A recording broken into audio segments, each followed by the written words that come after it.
La plénière des grands chanceliers s'est déroulée au deuxième jour de la conférence.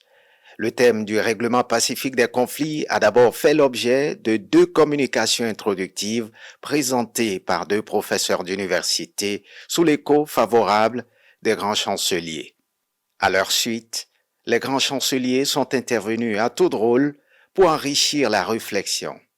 La plupart des intervenants ont mis en lumière les pensées et idéologies qui s'affrontent autour de la question. Le temps est hors de ses gonds. Jamais cette phrase de Hamlet, une pièce de Shakespeare, n'a si bien résumé l'état du monde actuel. Et l'histoire avec sa grande hache, comme le disait le grand écrivain français Georges Perec, a fait irruption dans notre vie.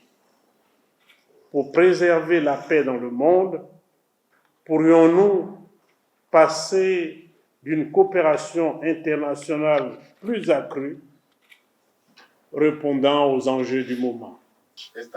Cette paix que toujours nous mentionnons repose sur des piliers de justice, la liberté, l'équité, le développement, tous secteurs confondus. Certains décrivant l'état du monde face à la recrudescence des conflits, d'autres analysant la situation à l'aune de la réalité actuelle de leur pays, et d'autres encore établissant des liens avec leurs traditions et héritages culturels. Au Bénin, nos ancêtres, toute analyse faite de la situation, ont préféré par divers mécanismes culturels prévenir les conflits plutôt que les guérir. Il s'agit des pactes de sang qui constituent des alliances sacrées conclues entre individus, familles ou communautés. Les pactes de terre qui sont des accords coutumiers conclus sous l'autorité des chefs traditionnels et des notables, souvent placés sous la protection des divinités locales. Ils visent à prévenir ou à résoudre les conflits fonciers ou de coexistence dans le même espace. Le cousinage à plaisanterie, qui repose sur des relations de parenté symboliques, autorisant l'humour et la dérision entre les communautés, entre groupes sociaux professionnels, entre les membres des familles élargies ou des collectivités partageant le même espace de vie et de travail pour prévenir et désamorcer les tensions. Il interdit la violence entre groupes liés par ce pacte. S'agissant des communautés au Bénin, ce dernier mécanisme s'observe entre les Bariba et les Nago, les Bariba et les Djerma, les Hausa et les Peuls, les Gourmantiers et les Hausa, les Gourmantiers et les Peuls, les Djerma et les Peuls, les Yoruba et les Mokole, les Dindi et les Gourmantiers, etc.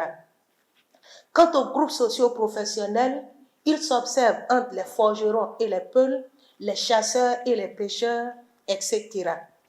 Dans ces rapports interhumains, les plaisanteries ritualisées permettent de parler de problèmes sérieux, graves, préoccupants avec humour entre hommes sans se fâcher, d'apaiser les tensions liées à la cohabitation, au commerce ou à la compétition pour l'accès aux ressources sans affrontement.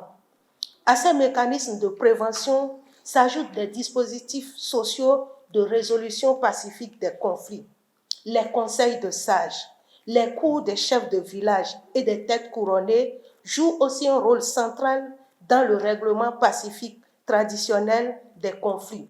De manière unanime, les grands chanceliers ont identifié les stratégies pacifiques de règlement des conflits comme voie privilégiée. La résolution pacifique des conflits repose avant tout sur l'écoute mutuelle et la compréhension des causes profondes des tensions.